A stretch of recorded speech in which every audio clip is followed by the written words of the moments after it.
guys, my name is Kirtan and welcome to my channel Physiology at Once. Today I will be talking about the topic neuromuscular transmission. In this video I will be covering the subtopic structure of neuromuscular junction, the mechanism of neuromuscular transmission, and one of the defects in the neuromuscular transmission, that is Myasthenia gravis disease. So let's start this video. This is an important topic and can be asked as a 5 markers question in the board examination. So you need to remember this topic carefully. Structure of neuromuscular junction. You can divide the structure of neuromuscular junction into 3 parts: presynaptic, synaptic and postsynaptic. I have drawn the diagram here. You should also draw the diagram in the exam.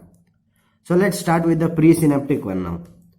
The axon actually divides extensively into several branches, which is also known as axon terminals. These axon terminals are covered by Schwann cells, which are also known as teloglia.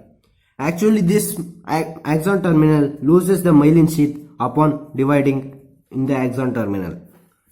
Each terminal is expanded at its end to form a knobby structure or synaptic knob. So this is the knobby structure of the axon terminal.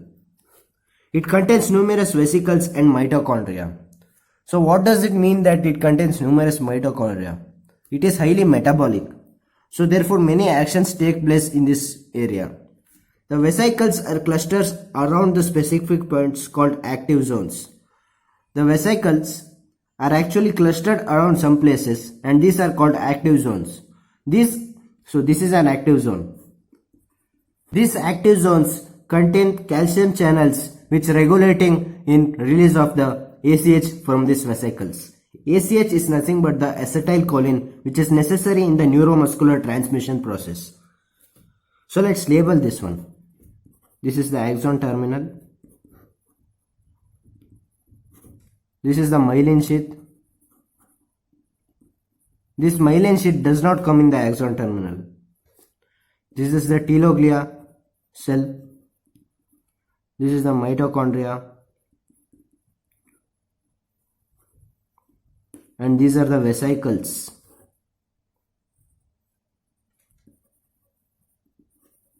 These vesicles contain ACH molecules or nothing but acetylcholine molecules.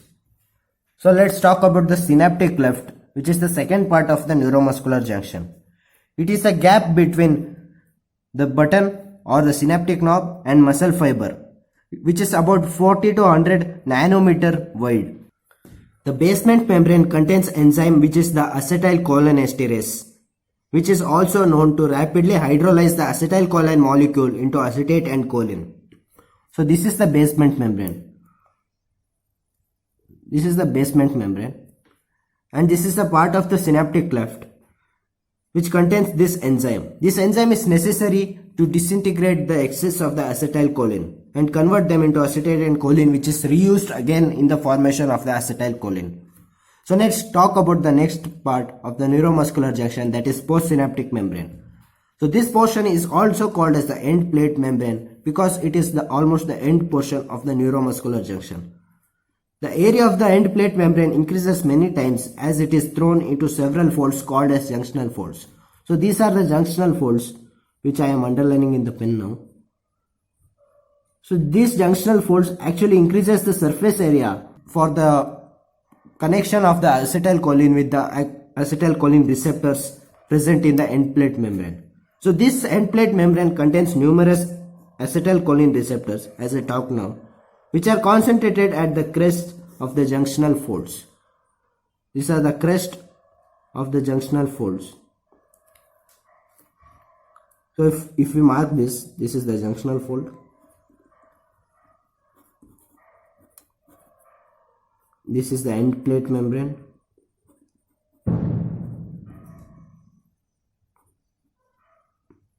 This is the basement membrane.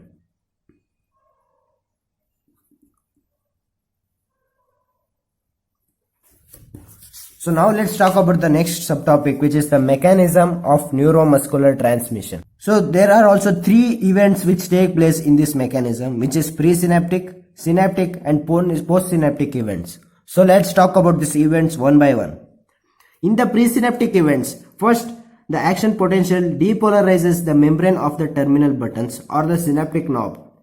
So therefore there is opening of the calcium channels which causes calcium influx in the synaptic knob. So these calcium channels are more concentrated in the active zones of the synaptic knob, as I talked in the diagram here. So this is the active zone and contains many calcium channels. So due to the calcium influx, the cytoplasmic calcium increases and there is movement of microtubules and microfilaments that leads to the migration of neurotransmitter vesicles. These vesicles fuse with the membrane and release their content into the synaptic cleft by the exocytosis process. You may be knowing the exocytosis process. Exocytosis is nothing but the expelling of something. The various membrane proteins of vesicular and neuronal membrane also are involved. So these membrane proteins are synaptobravin, syntaxin and SNAP25. SNAP means synaptosomal nerve associated protein. This protein actually help in the transport of vesicle. So you can understand like this. This is the vesicle which is inside the presynaptic or in the synaptic knob, and it is connected by synaptobravin. This synaptobravin is connected to SNAP25 and this SNAP25 is again connected to syntaxin. This syntaxin connects with the synaptic cleft portion.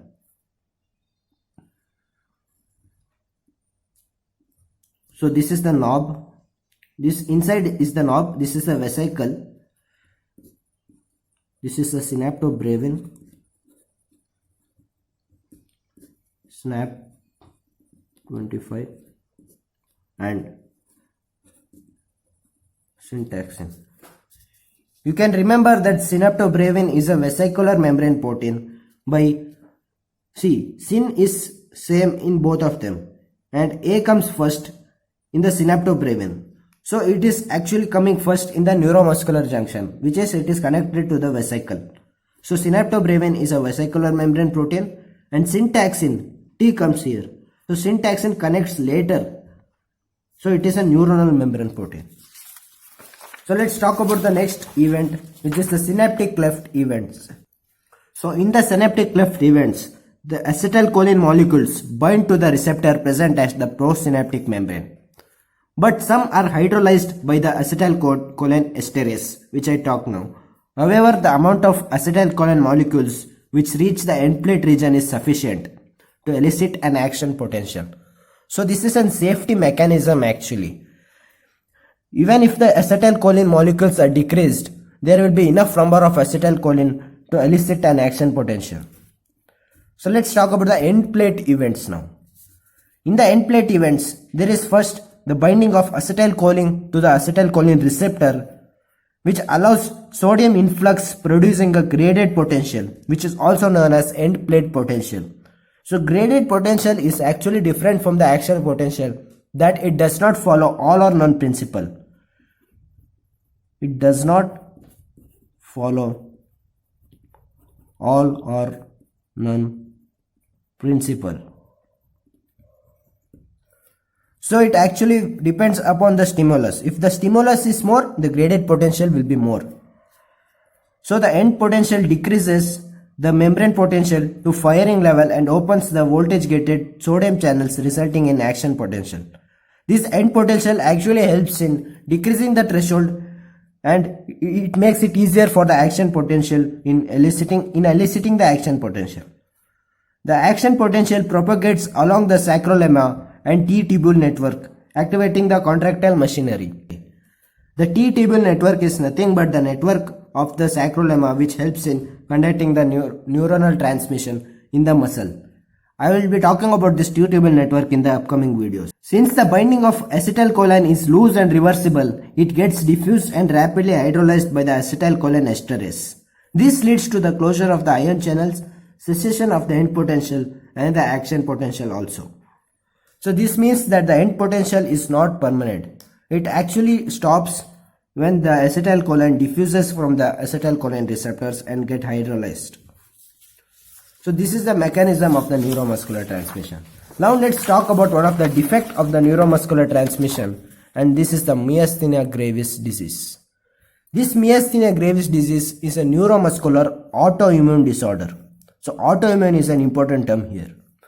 It is characterized by weakness and fatigability of skeletal muscles that gradually worsens on exertion. So why does it happen? What is the etiology behind it? There is decrease in number of acetylcholine receptors present on the motor end plate due to the autoantibodies produced in the body. So there is production of autoantibodies against the acetylcholine receptors, which destroys the acetylcholine receptors and make it difficult for the acetylcholine to bind to it and worsens the action potential. So it also decreases, there is also decrease of postsynaptic folds and it is flattened. So this overall makes the action potential to be less and the muscle exertion causes easy fatigability. What are the features of this disease? The first one is fatigability. Though the action potential is produced, it cannot be produced consistently for a more number of times. So therefore there will be fatigability of the muscle because there will be no action potential formation. The women are affected more in the ratio 3:2. The muscle weakness increases upon prolonged use.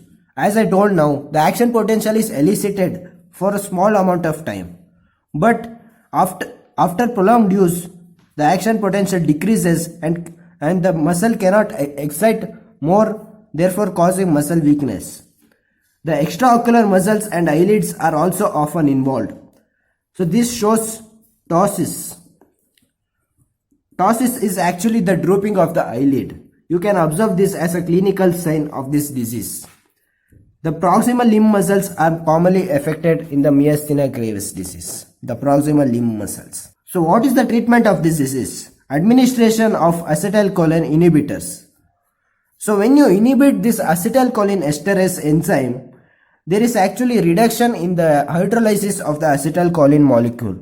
This actually leads to the more number of acetyl molecule in the synaptic cleft and helps in the more action potential formation.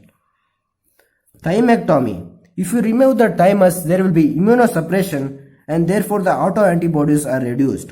Immunosuppression. So it is the same mechanism. The autoantibodies are reduced so that it does not destroy the acetylcholine molecules. Plasmapheresis. If you do the plasmapheresis process, there will be removal of the autoantibodies from the blood. So thereby we can treat the myasthenia gravis.